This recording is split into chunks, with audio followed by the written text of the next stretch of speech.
আহারে! পূজার আগে কতই না খরচ। এই যে এতগুলো টাকা দিয়ে আজকে আমার একটা বড় ভাই ফোন কিনলো। আর সেই ফোন কেনার সঙ্গী আমি, সাথে আছি বাদল।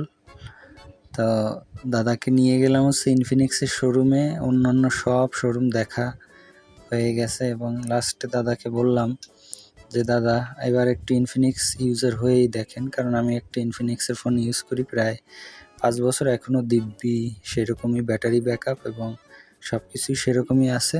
সো দাদাকে সাজেস্ট করলাম যে ইনফিনিক্স কিনতে। এটা হচ্ছে বাগেরহাটের আউটলেট শোরুম ইনফিনিক্সের। এখানে সকল ধরনের ইনফিনিক্সের মডেলগুলো পাওয়া যায় এবং সব ধরনের এখানে ওয়ারেন্টি ক্লেম করা যাবে। সো আমার মতে প্রত্যেকটা ফোন কিনতে হলে শোরুম থেকেই কেনা ভালো, অন্তত ওয়ারেন্টি সার্ভিসটা তো ভালো পাওয়া যায়। তো এখানে আরও অনেক ফোন ছিল, আমাকে ওয়ারেন্টির কাগজটা লিখে দিল তারা। সব মিলিয়ে দারুণ ছিল বিষয়টা।